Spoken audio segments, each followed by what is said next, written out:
Maybe you should be talking to African tribes that imprisoned those slaves and told them to white.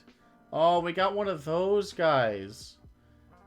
Oh, Sethiol. Oh, buddy. Okay, here's the rules, Seth. Here's the rules. When you're chuddy in my chat, you have to go to the Discord and you have to talk to me. If you don't, you get banned. That's what happens when we get chuds in chat. I'm just tossing that out there. So, you've done it. You broke the seal. So, if you get in Discord, discord.me/Hugo and Jake, there's a link in chat right above there that you can just click. You go over there, you click on the debate, and then I sit with you. Banned for what? I haven't done anything yet. The fact that you said yet. No. You were a chud. You were a shitty chud. So if you don't if you do the thing where you avoid actually getting your ideas challenged live on air because you have bad ideas, if you avoid that, which is something you can totally do, yeah, you get banned from the chat. So you can still watch the show, but you can't annoy my fucking chat with your bad fucking ideas. No, I mean, Sethiol, you like Steven Crowder, right? You like Steven Crowder, and you used the whole like, well, it's not racist. There were black people that sold slaves in the slave trade. You know what I mean? Like, yeah.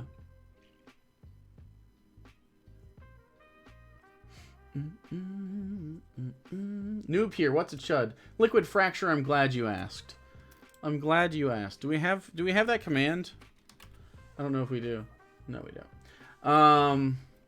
So a chud is just a right-wing person that has bad ideas, and they're usually disenfranchised young white person. Sometimes we get POC, but almost universally they're men. Yeah. Chowder grading their Crowder, definitely.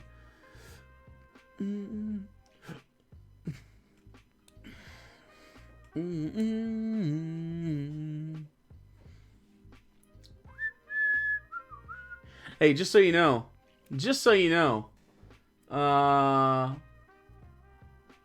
this is a great time right now to subscribe because I'm about to go in. I'm about to go in on them. So we'll see what happens. You're a cud. Native American man beats a drum in your face and you smirk. Possibly Robo Sizzlin. You feel like you're moving on to Chudville, so that's fine too. You should listen to the album by Maluka. I think I've heard of that.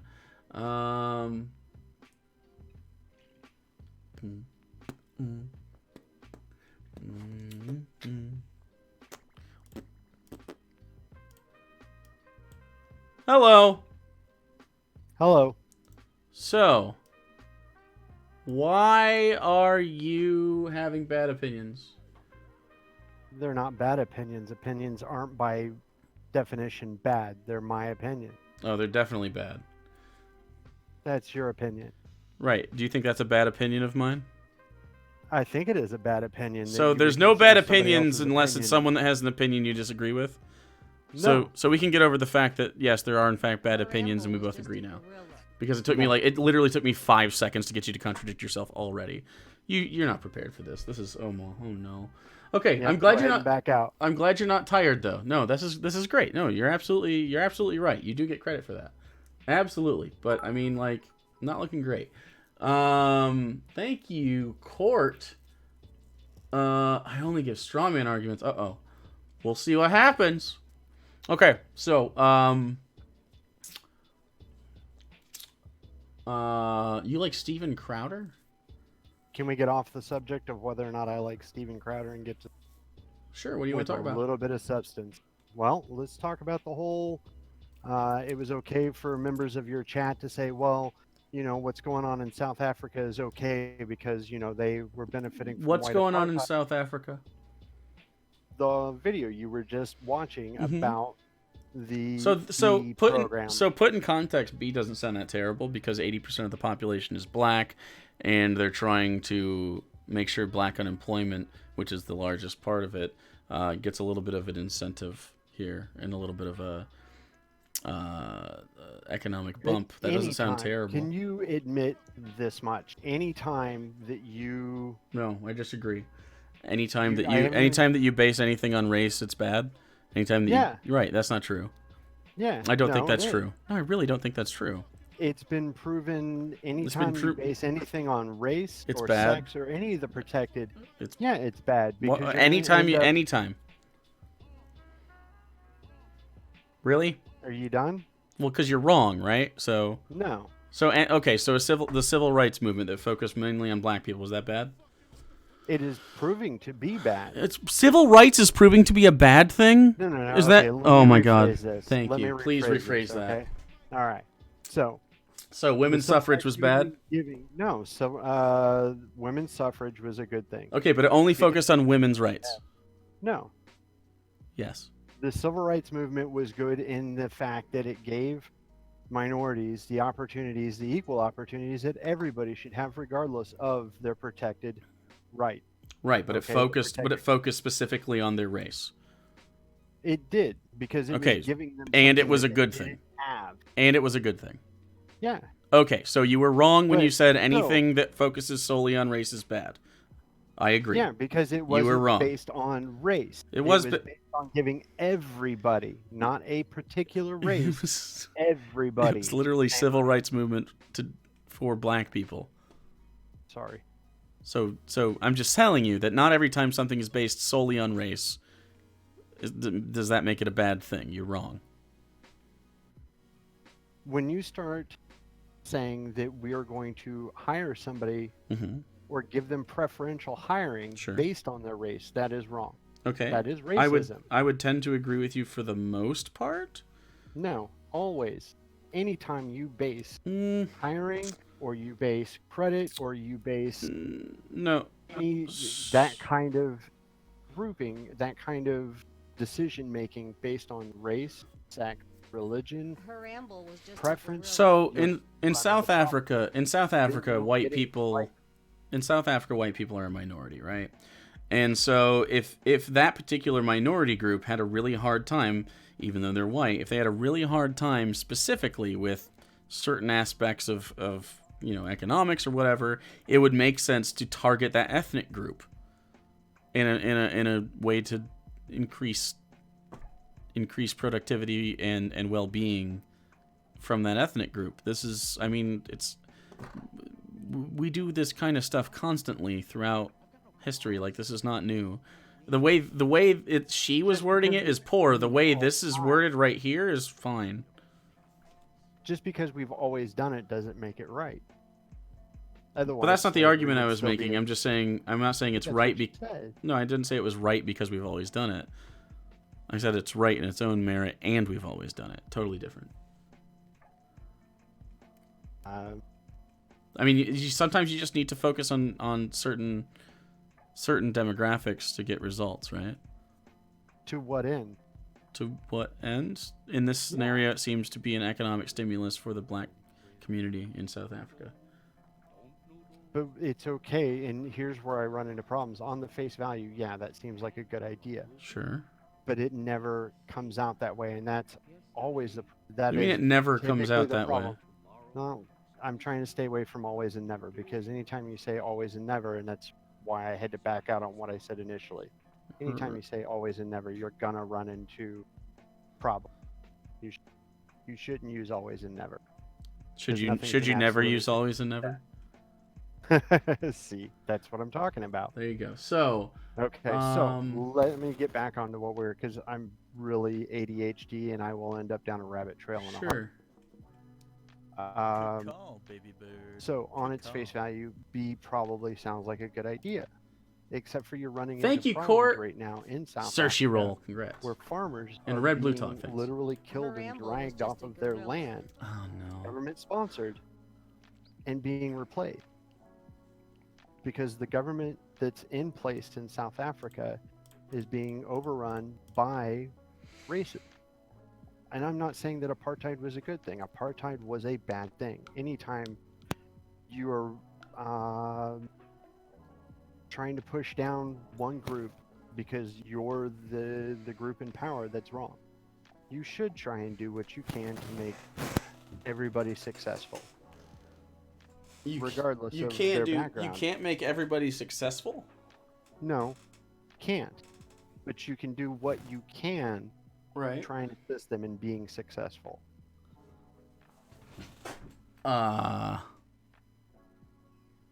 That's why I don't have an issue with social programs that will assist those that can't assist themselves to a point. And that's always the hard part, is finding where is that line in the sand that says, okay, we've tried to help you enough.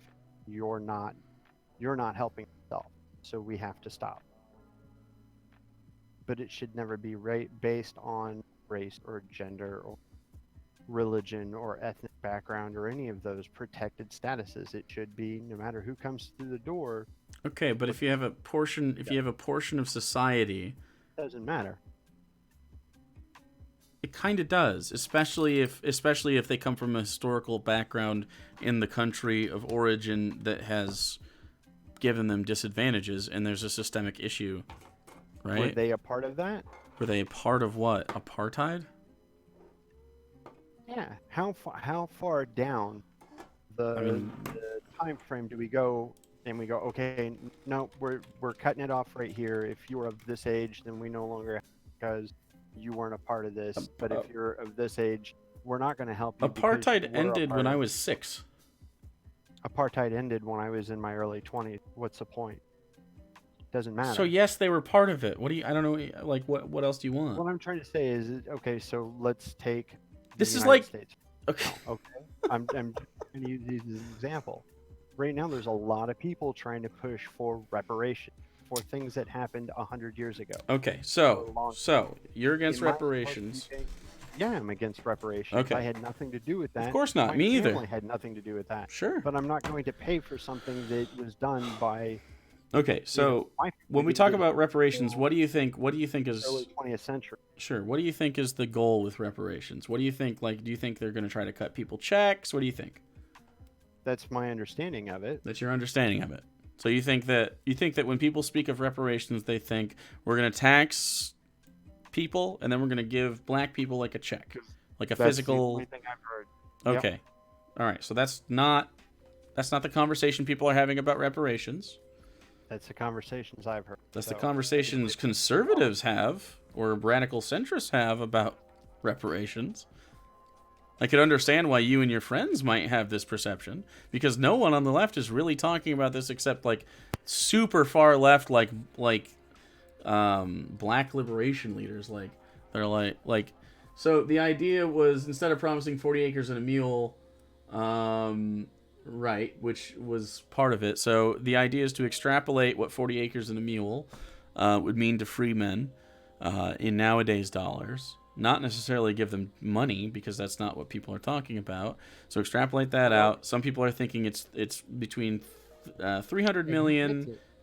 What? Who gets it? Be African Americans. Which ones? All of them. So all of them, even if their family had no history in slavery whatsoever. What percentage of African Americans do you think don't have any history of slavery? So what if I'm white and I had a history somewhere in my past that I had a family member who was a slave? I mean, am I going to be allowed to get so do you understand that? So do you understand the historical significance of being black in the United States, or no? I do understand. You do, but you just asked me that question out loud without taking a beat, and you didn't think about it at all. Oh, I did. Okay, I don't think you did. So let's break it down, because obviously you're not thinking on the same level. So we're going to get back to how reparations is in a second, is talked about. But what you're talking about is a fundamentally different thing.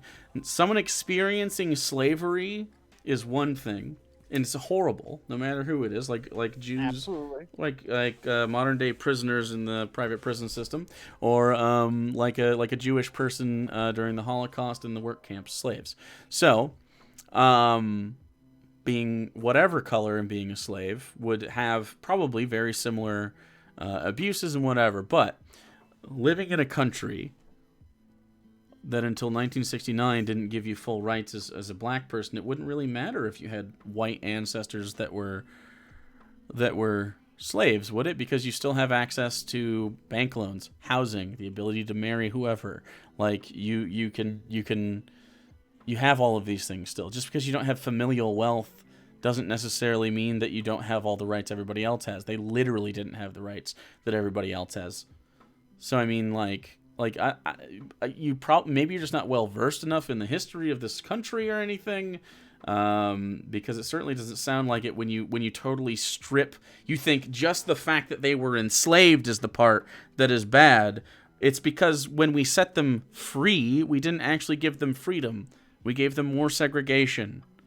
We gave them like no rights at all. These are the things, systemic rights moving forward, that we have to get over, and we still aren't over that shit. Like we're still gerrymandering, we're still acting for voter ID laws, we still have a fucking drug war. Like all of these things target minority communities, and it's not a thing that we are fully over. It's just a thing that is sort of like couched in these other problems at this point. But it's doing a lot better. But like, you don't have any of this historical baggage if you're a white person in the United States, even if you were a slave up until slavery was fucking, like, even if you could live for 250 years. I'm going to ask you to change my name back. I didn't change your name to anything. Somebody did in chat. I mean, in your call-ins. Sure. It says Sethiel on my screen. It says Massive Boomer on mine. You might be a massive boomer, but it says Sethiel. I can't change something that's not changed.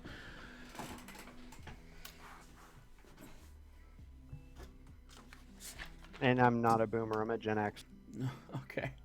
But either way, you brought up a lot of different things that, you know, not really. Depending on you did. You brought up the drug war. Well, sure, but those are all examples of things that we still need to work on, not examples of things I want to talk about. You're absolutely right. Okay, but what I'm specifically talking about, though, is the experience of a black African American in the United States that grew up in the United States during the civil rights or after. Like, there is an obvious systemic difference in the experience of that person versus a white person, regardless of slavery. Okay, I am 47 years old.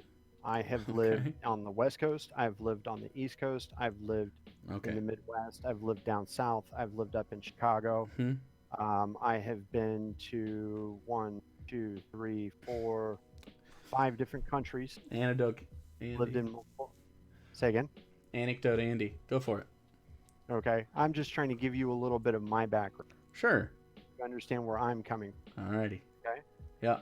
I have been either a part of or been in the military for the majority of my 47 years. Okay.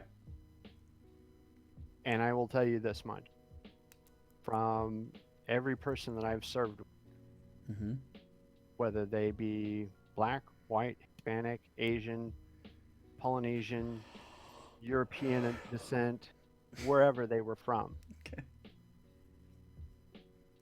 There have been very few of them in the military, regardless of their race, that got to their position in the military. And I've met, I had a commander when I was at a division headquarters who was half Japanese, half American.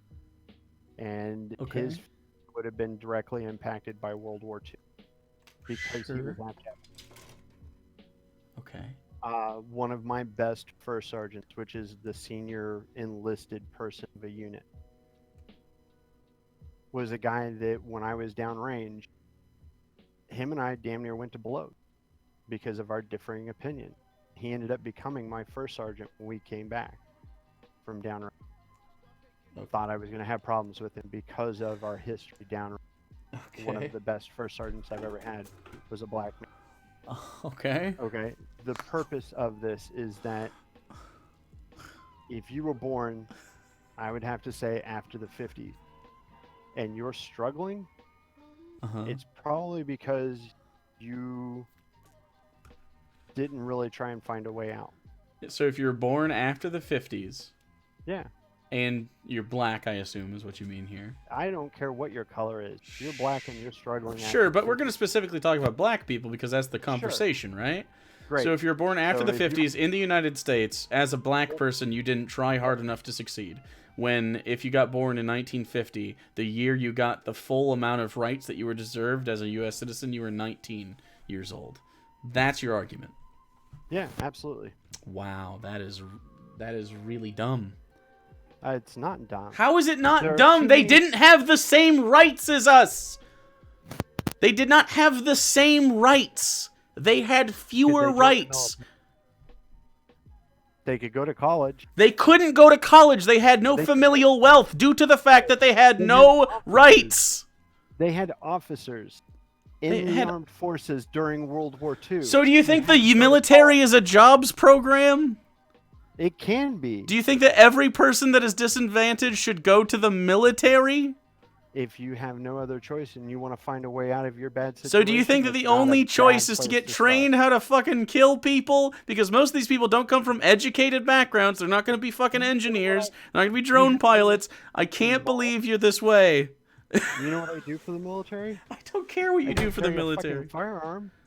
I said most people are not educated. Some people are most of those people that you're talking about are not going to be engineers. The military. They're not going to be drivers. They're going to be fucking. They're going to be meat. I was my dad was a diesel mechanic in the military. He got out and was a diesel mechanic. OMFG, And he he got is a trained by some of the bootstraps biggest boot-looking diesel mechanic boomer. companies out Bingo. I got yikes bingo. He was in the Coast Guard. All right, I was a diesel mechanic for a long time, and then I What got does that into have IT. to do with anything? What you're saying is, see, my dad was a diesel mechanic. So your No, the dad. point is he got training in the military. He went to some of the best diesel companies out there. Sure. He got certified What by year them. did your dad? What year was your dad in the military? He was in the military from 1969 to 1991. Mm-hmm. Okay. Are you seeing a difference here? No. Okay, so when he joined the military, it was 8 years before black people had full rights. How did that stop them from going to college? How There were did, black officers in World War II. That means they had to Yeah. have gone to college. what? Yeah. Are you familiar? Are you unaware of World War II segregation? Oh yeah, I'm fully aware. Then of why? World War You're II fully aware of segregation, but also there must have been some black people that went to college. Yeah, There some was a black whole people get to go to squadron of college. P-51 and P-47 pilots. Do you want? Yeah, the Buffalo. Yeah. What There you go. do you mean? There you go. They were officers. You have to be It an was officer to fly an aircraft. That means they went to college. Okay. I'm not saying that How they could've gotten into many any college they black wanted to. soldiers in World War II? 125,000. Oh, here's a nice little. How many white soldiers in World War tidbit II? for you. There were 16 million Did you know U.S. that there soldiers. was less Six. segregation Hold on. Wait. Hold on. No, Shh. no. Hold on. No, Hold on. shush. In World War II, there were 16 million U.S. soldiers. 125,000 of them were African Americans.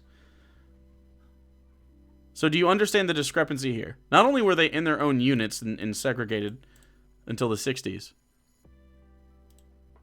they were a minute fraction of them. They were like, and yeah, a lot of them were fucking officers because they don't allow just anybody, because it was fucking racist. Because they didn't have full rights. How do you not understand this? They literally didn't have the rights.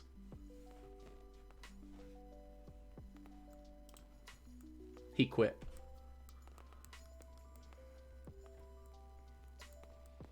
Another one. Time for bed, guys. Our soldier got tired. He could face the enemy in battle. He could face off against Saddam Hussein and his men. He could fight for our freedoms, but he couldn't fucking handle me.